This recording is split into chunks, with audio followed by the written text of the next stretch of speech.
સમાચારમાં આગળ વાત કરીશું સાબરકાંઠામાં કરોડપતિ બનવાની લાલચ અને એસો આરામની ગિલચામાં યુવાનો ગુનાખોરીની રસ્તે વળી રહ્યા છે। તેનો વધુ એક ચોંકાવનારો કિસ્સો સામે આવી રહ્યો છે, જે સાબરકાંઠાના હિંમતનગર નજીક સામે આવ્યો છે। જે હાથરોલ ગામ પાસે ગામભોઈ પોલીસે બાતમીના આધારે વોચ ગોઠવી રાજસ્થાન તરફથી આવી રહેલા બે પરપ્રાંતીય શખ્સોને ઝડપી પાડવામાં આવ્યા છે। આ તપાસ દરમિયાન તેમની પાસેથી 6 કિલો અફીણ અને બાઇક મળી કુલ 31,34,000 રૂપિયાનો મુદ્દામાલ જપ્ત કરવામાં આવી રહ્યો છે।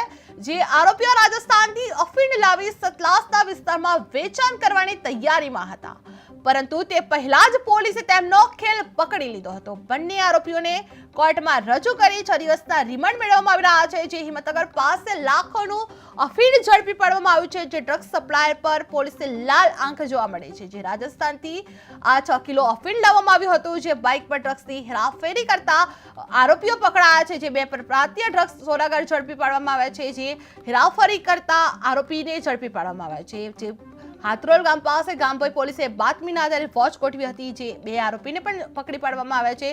જ્યાં કરોડપતિ બનવાની લાલચ અને અસોરમની ગિલચામાં આ યુવાનો ગુનાખોરીને રસ્તે વળી રહ્યા છે। જે તેનો વધુ એક ચોંકાવનારો કિસ્સો સાબરકાંઠાના હિંમતનગરથી આવી રહ્યો છે। જે હિંમતનગર નજીક પાસે આવેલા હાથરોલ ગામ પાસે ગામભોઈ પોલીસે એક બાતમીના આધારે વોચ ગોઠવી હતી। જે રાજસ્થાન તરફથી આવી રહેલા બે પરપ્રાંતીય શખ્સોને ઝડપી પાડવામાં આવ્યા હતા। જ્યાં તપાસ દરમિયાન તેમની પાસેથી 6 કિલો અફીણ મળ્યું હતું અને બાઇક પણ મળી કુલ 31,34,000 રૂપિયાનો મુદ્દામાલ જપ્ત કરવામાં આવી રહ્યો હતો। જે આરોપીઓ રાજસ્થાનની અફીણ લાવી સતલાસના વિસ્તારમાં વેચાણ કરવાની તૈયારીમાં હતા, પરંતુ તે પહેલા જ પોલીસ દ્વારા તેમનો ખેલ પકડી પાડવામાં આવ્યો હતો। બંને આરોપીઓને કોર્ટમાં રજૂ પણ કરવામાં આવ્યા હતા અને 6 દિવસના રિમાન્ડ પણ મેળવવામાં આવી રહ્યા છે। જ્યાં બંને આરોપી છે, જે દ્રશ્યો જોઈ રહ્યા છે, બંને આરોપીને રિમાન્ડ મેળવવા માટે 6 દિવસના રિમાન્ડ મેળવ્યા છે। જે હિંમતનગર પાસે પોલીસ દ્વારા લાખોનું અફીણ ઝડપી પાડવામાં આવ્યું છે। જ્યાં ડ્રગ્સ સપ્લાયર પર પોલીસની લાલ આંખ જોવા મળી રહી છે। જે રાજસ્થાનથી આ 6 કિલો અફીણ લવાયું છે। જે આ બે આરોપી છે, જે બાઇક પર ડ્રગ્સની હેરાફેરી કરતા પકડાયા છે। જે બે પરપ્રાંતીય ડ્રગ્સ સોદાગર પકડાયા છે। જે આપ દ્રશ્યો જોઈ રહ્યા છે, જે બે આરોપી છે તે અફીણ ઝડપી પાડવામાં આવ્યું છે। જે ડ્રગ્સ સપ્લાયર પર પોલીસની લાલ આંખ પણ જોવા મળી છે। જે આ રાજસ્થાનથી 6 કિલો અફીણ લાવવામાં આવ્યું હતું। જે પોલીસ દ્વારા આ બે આરોપીને ઝડપી પાડવામાં આવ્યા છે। જે પોલીસે લાલ આંખ કરવામાં આવી હતી। જે રાજસ્થાનથી આ 6 કિલો અફીણ લાવવામાં આવ્યું છે। જે બાઇક પર આ આરોપીઓ ડ્રગ્સની હેરાફેરી કરતા પકડાયા છે। ગુજરાત રાજ્યના માનનીય નાયબ મુખ્યમંત્રી સાહેબ શ્રી હર્ષ સંઘવી સાહેબની સતત માર્ગદર્શન અને સૂચના હેઠળ સે નો ટુ ડ્રગ્સનું અભિયાન ચાલુ છે। એ અભિયાન અંતર્ગત ગાંધીનગર રેન્જના નાયબ પોલીસ મહાનિરીક્ષક શ્રી વિરેન્દ્રસિંહ યાદવ સાહેબ તથા સાબરકાંઠા જિલ્લાના પોલીસ અધિક્ષક શ્રી ડૉક્ટર પાથરાસિંહ ગોહિલ સાહેબની સૂચના અને માર્ગદર્શન હેઠળ આજે ગામભોઈ પોલીસ સ્ટેશને આડા હાથરોલ ચેકપોસ્ટ ખાતેથી 6 કિલો અને 129 ગ્રામનો અફીણનો જથ્થો પકડી પાડ્યો છે। જેની આશરે કિંમત 30,64,000 રૂપિયા છે। આડા હાથરોલ ચેકપોસ્ટ ખાતેથી આ પ્રકારનો જથ્થો જે છે એ બાઇક પર બે ઈસમો લઈને જઈ રહ્યા છે તેવી ચોક્કસ બાતમી મળેલી।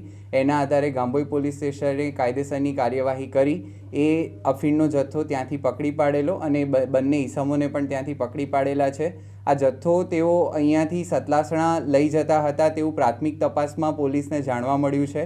નામદાર કોર્ટ સમક્ષ રજૂ કરતા કોર્ટે બંને આરોપીના 6 દિવસના રિમાન્ડ મંજૂર કરેલ છે અને આગળની તપાસ એસઓજી દ્વારા ચાલુ રાખવામાં આવેલ છે। આરોપી નંબર 2ની વાત કરીએ તો પપ્પુ મોતીલાલ થોરી જે છે એના વિરુદ્ધમાં એનડીપીએસનો ગુનો રાજસિંહ પોલીસ સ્ટેશનમાં રાજસ્થાન ખાતે પણ દાખલ થયેલો છે। ટોટલ 5 આરોપીઓ વિરુદ્ધ ફરિયાદ નોંધવામાં આવી છે, જે પૈકીના 3 આરોપીઓને પકડવાના બાકી છે અને આગળની તપાસ હાલ ચાલુ છે। લાલજી પટેલ નામના ઈસમને જે સતલાસણા રહે છે તેમને આપવાનું હતું તેવું પોલીસની પ્રાથમિક તપાસમાં જાણવા મળ્યું છે। 6 દિવસના મંજૂર કરવામાં આવ્યા છે। ગુજરાત રાજ્યના માનનીય નાયબ મુખ્યમંત્રી સાહેબ શ્રી હર્ષ સંઘવી સાહેબની સતત માર્ગદર્શન અને સૂચના હેઠળ સે નો ટુ ડ્રગ્સનું અભિયાન ચાલુ છે। એ અભિયાન અંતર્ગત ગાંધીનગર રેન્જના નાયબ પોલીસ મહાનિરીક્ષક શ્રી વિરેન્દ્રસિંહ યાદવ સાહેબ તથા સાબરકાંઠા જિલ્લાના પોલીસ અધિક્ષક શ્રી ડૉક્ટર પાથરાસિંહ ગોહિલ સાહેબની સૂચના અને